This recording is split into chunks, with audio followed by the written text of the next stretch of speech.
problems here, there. Technical difficulties.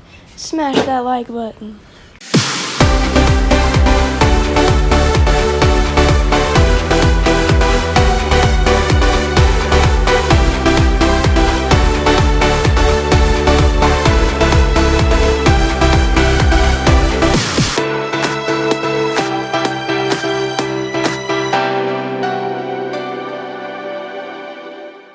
All right, so the project for the day is we have an older model SCAG Turf Tiger that supposedly the engine cylinders were burned out on. So what we've done is we've purchased a replacement engine from a place called Small Engine Warehouse. And what we're going to do is take the replacement engine and we're going to, this place actually sells replacement engines specifically for different lawnmowers, different engine powered things, and actually the engines have specific mounts so that it's supposed to be just kind of a plug and play. Take the old engine out, put the new engine in, and off you go. So what we're doing is we're replacing a water-cooled engine that came on the SCAG with an air-cooled Briggs & Stratton 23 horsepower Vanguard engine.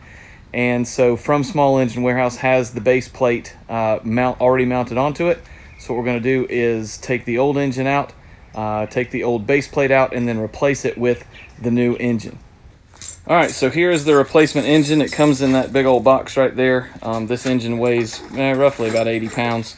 And we're going to take this engine and we are going to mount it down there in that part of the SCAG. Now that part of the SCAG, I've taken the old engine out, and the old engine is right here. You can see the attempts to repair it until we found out the cylinders were burned up, and a box of just old parts.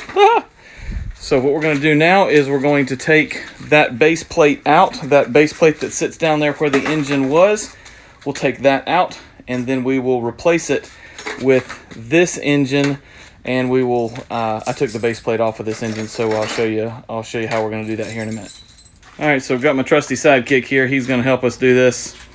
And so we have now the base plate.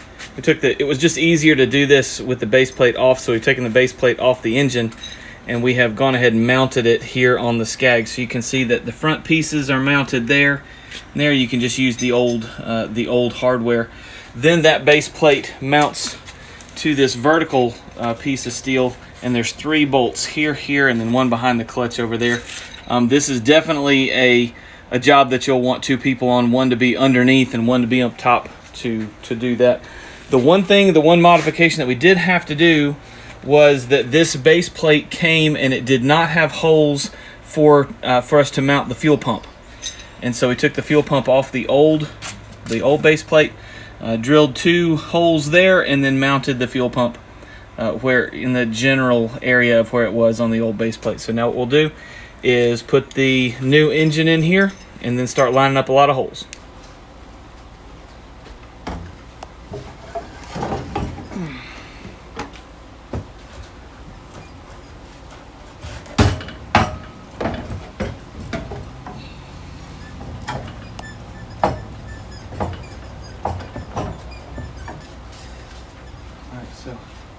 All right, so now we're going to mount the engine, and the engine is going to mount from the bottom and also from the back. And so what we'll do first is come up from the bottom and just barely get the nuts started on the bolts. The bolts will come from the bottom up, and then we'll just barely get them started so we can still wiggle the engine back and forth. And then we will mount it from the back. And the important thing is that the engine is going to come with 4 mounting bolts, and they're also going to have I believe it's about 1/8 of an inch spacer. There are 3 different sets of them, and they're different sized bolts. So the bolt that comes with the engine may not be the bolt that matches up with your particular machine. So if not, you'll have to figure out what those bolts are that fit and then use that. You will use this spacer though. This spacer will go between the engine and your vertical mount. Now bolting the engine from the bottom is I mean, it's possible that you can do it by yourself, but it's really handy to have someone that can lay on the bottom and push the bolt up, where then you can finger tighten the nut on the top. The reason it's handy to have 2 people is because nobody's arms are really long enough to reach all the way around to get this. So here we go. So each of the 4 screws will come up through the bottom, and you can see the nut right there, right here. And we're just barely going to start those bolts all the way around so that they're in those holes. So right here, you want to make sure that you tie the ground wire from the battery to the base of the engine on this post right here. So you can see here the engine is mounted, and we're going to connect the engine to this vertical piece. So what we'll do is put these 4 bolts in here. Again, that's why we're leaving the bolts on the bottom loose, so that we can align these bolts and start them in. Now on the back, between the motor and the and this plate steel here are these spacers that come with the engine. So you got to make sure that those spacers are in between the engine and these bolts. All right, so now we've got the engine mounted to the base plate and to the vertical plate. So now the shaft of the engine is sticking out back where the clutch will go that turns all of the motors and that kind of stuff. All right, so here's what it looks like. The engine is mounted. The bolts are through. They're not even really snugged up right now. But I've got all 4 bolts in the bottom, and then we have all 4 bolts back here around the shaft. And so now we're going to tighten all those down.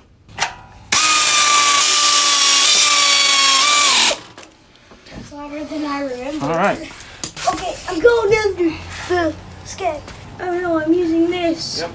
Oh no. I hate using this. Ah. Oh no, my hands got...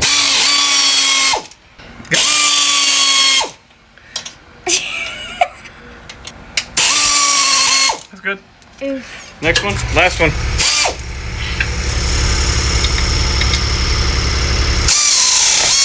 Good. Okay, so hooking this thing up, the final part of this is hooking up the wires that go to the wiring harness on the engine, and that can be a little bit confusing, especially if you weren't the one that took the engine out, or if you've taken the engine out and you don't exactly see the same connections on this engine as you did the last one. So I'll walk you through that real quick.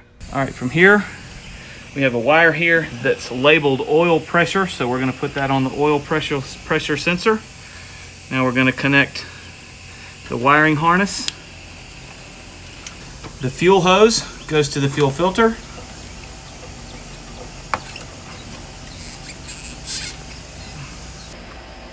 And then we put the clamp on it.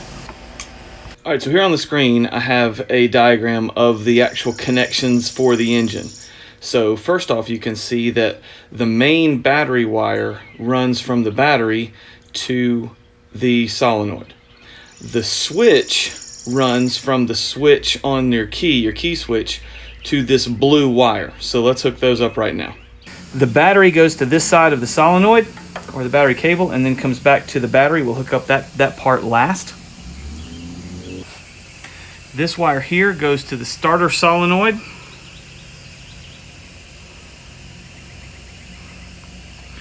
This wire here goes back to the charging system.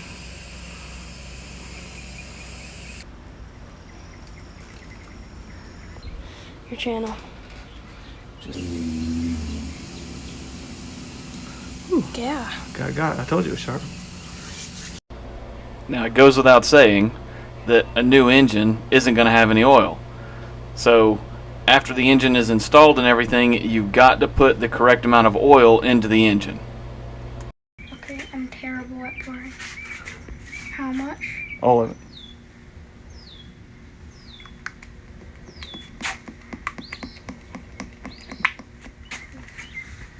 All right, put the cap back on. All right, so after you've put some oil in, now you need to check the oil level to make sure that it's the right amount.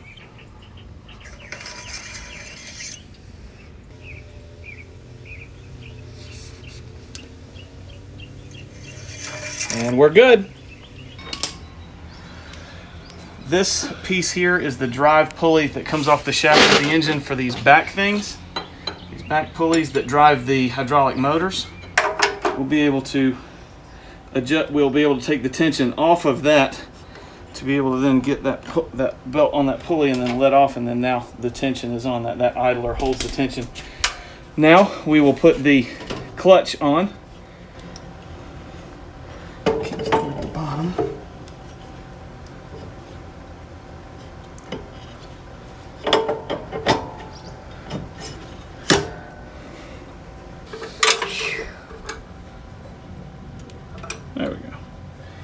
Now we'll put this on.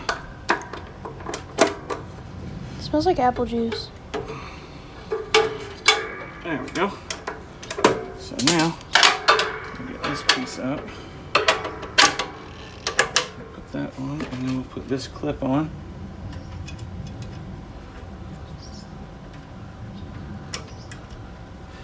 It's not perfectly balanced as all things should be.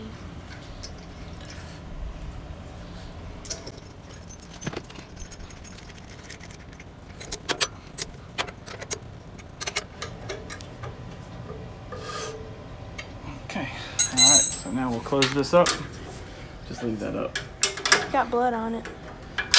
Oh, cool. So the choke is going to go right here.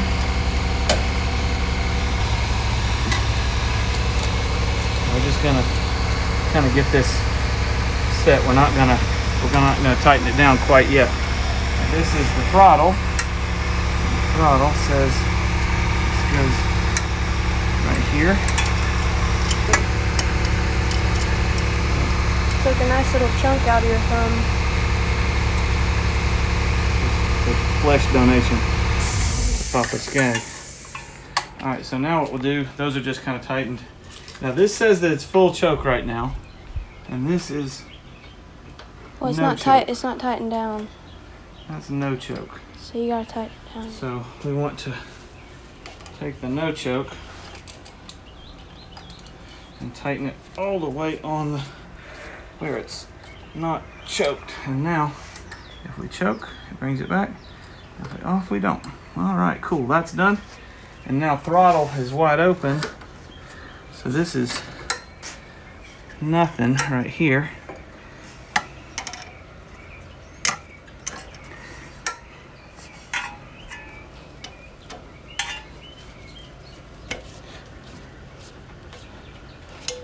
That's idle. Oh, idle needs to go all the way in. So let's go all the way fast.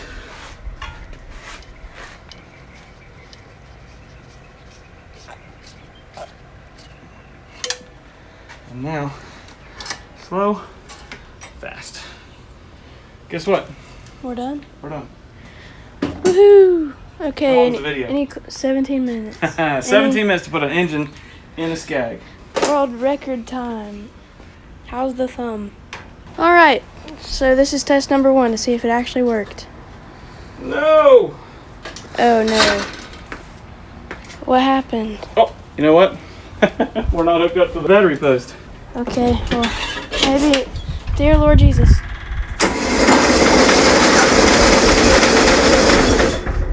Everything's I'm gonna run the fuel pump for a little bit. Okay, so after the engine is all installed, all the wiring is hooked up, all of the belts and the pulleys are hooked up in the back.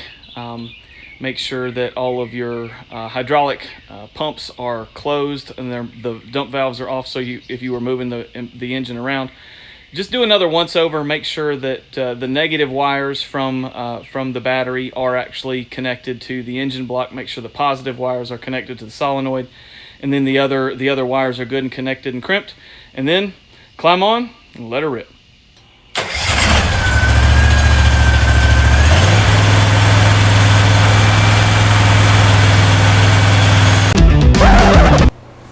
Alright, now I'm really not one to complain or whine or gripe or whatever. I just kind of roll with stuff. But this got all over me. The original manual that came with this SCAG that lists all of the part numbers and the parts and in the diagrams. I want you to look on the page there at part number 23. Now obviously that looks like a key that goes inside of that clutch. But when I match up part 23 over to the description, it says part number 23 is a lock washer. And I'm trying to figure out, I've got two keys here. I've got to figure out which one goes where. And if you look back over on the picture, 23 is a key. It's not a lock washer. But sure enough, the SCAG manual says it's a lock washer. But this wasn't the only time that the manual that I got was wrong. Check out the picture of this engine. This is the original engine that came on the SCAG. Look at that wiring harness that comes around the back of the SCAG. It splits into two pieces. Where's that go? Where do those two things go? I wasn't the person that pulled the engine off the SCAG, so I have no clue what hooks up to where. mental note, whenever you pull an engine, take lots of pictures and videos of everything, of different angles, so you'll know where all this stuff goes back. Anyway, I had to get on the Briggs & Stratton website to get a schematic of the Vanguard engine to see exactly how things get set up. And I want you to look in the SCAG manual again. I have a green wire. Now, I later learned the green wire needs to go to the switch, but I have a green wire. You see a green wire labeled anywhere on that schematic going toward the solenoid? Well, guess what? It's not there. And I've got a red wire. I don't have a red and yellow wire. I've got a red wire. Schematic was wrong. I had to end up looking online to find there's the right schematic. It's got a green and a red, and then I can figure out exactly where those things go. Anyway, all of this ranting and raving just to say, if you're working on an engine and you are kind of running into some stuff, kind of bounce online to different websites and look up schematics, that kind of thing. You generally can pretty much figure it out on your own if the original manual is wrong, so just don't take the original manual as the gospel. There is another book, though, that you can take as gospel, and it's called the Bible. So anyway, my advice is, I can't say enough good about Small Engine Warehouse. Everything that they sent was great. It was spot on. It was easy. The mounting base plates were perfect. So, get your kids out there in the shop. Teach them how to work on engines. Let them spend some quality time with you and some quantity time with you. Just have fun with them. Have fun. Get out there, RV. And make sure that you and your family make it to church on Sunday.